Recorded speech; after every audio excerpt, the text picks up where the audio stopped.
Let's begin with a simple observation. Many medicines start off extremely expensive when first introduced to the market.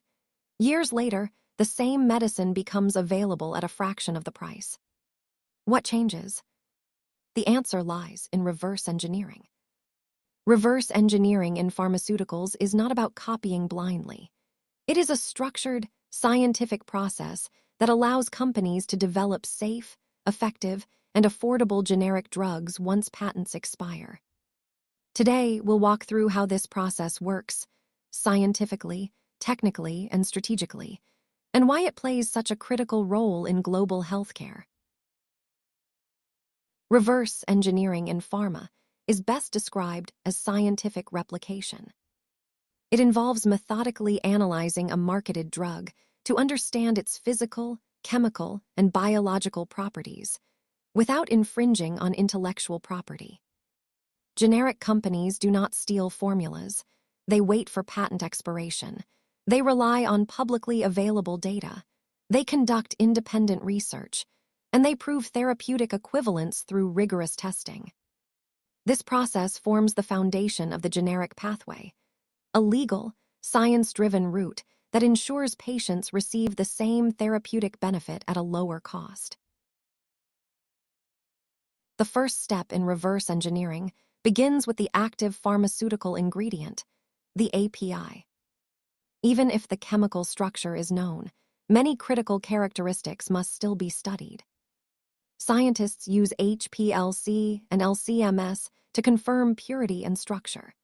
They apply X-ray diffraction and differential scanning calorimetry to identify polymorphic forms and crystal structures. Why does this matter? Because different polymorphs of the same molecule can behave very differently in terms of stability and solubility. Particle size distribution is also analyzed carefully. Smaller particles dissolve faster. Larger ones dissolve slower. If these parameters are not matched correctly, bioavailability will change, and the generic product may fail. So this stage is deeply rooted in material science and analytical chemistry. Once the API is understood, the next challenge is the formulation. A tablet is not just active drug. It contains binders, fillers, lubricants, disintegrants, each serving a specific role. Using FTIR and NIR spectroscopy, scientists identify the excipients used in the branded product. But the goal is not to replicate the formula ingredient by ingredient. Instead, scientists determine the functional role of each excipient.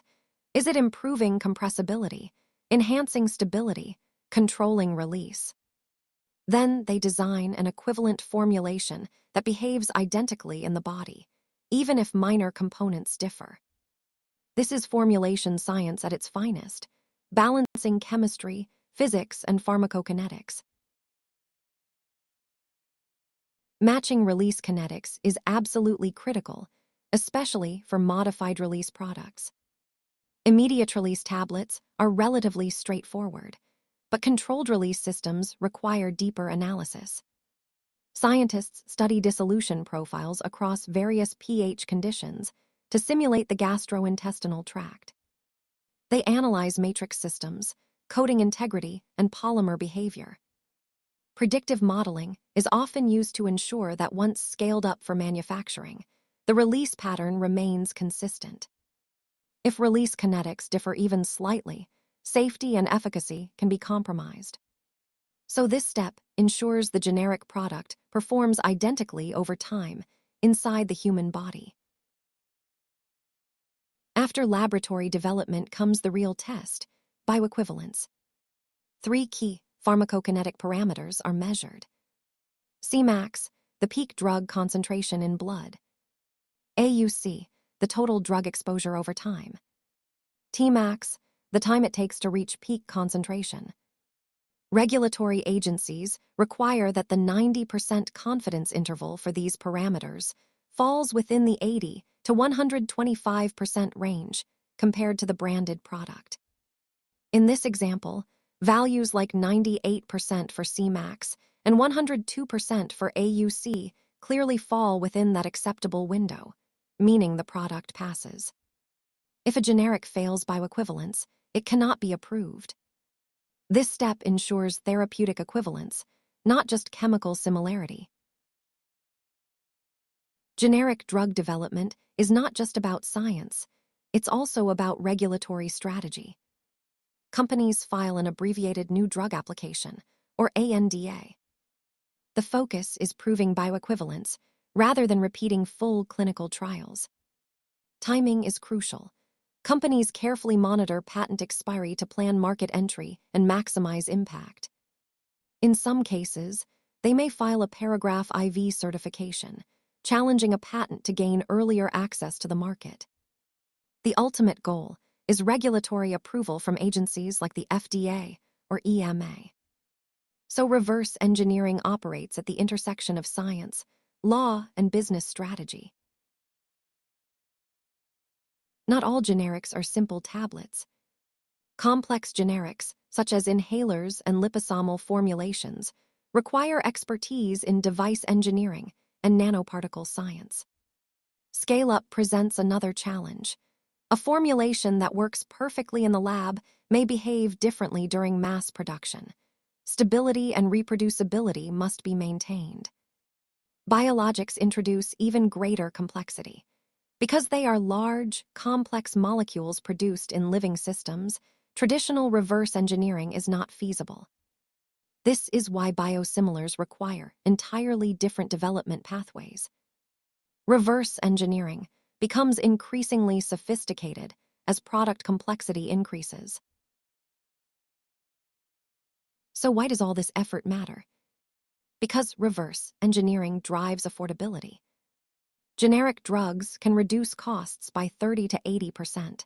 This saves healthcare systems billions of dollars annually. More importantly, it makes life-saving treatments accessible to patients who otherwise could not afford them. Globally, it transforms monopoly markets into competitive ecosystems. And in developing nations, it directly contributes to health equity. Reverse engineering is not just technical innovation, it is a public health necessity. Let's end with an important clarification. Generic drugs are not cheap copies. They are scientifically engineered equivalents, developed through advanced analytical chemistry, formulation science, pharmacokinetics, and regulatory expertise. Reverse engineering rebuilds access to healthcare. It transforms complex science into affordable medicine. And that is the true science behind affordability. Thank you.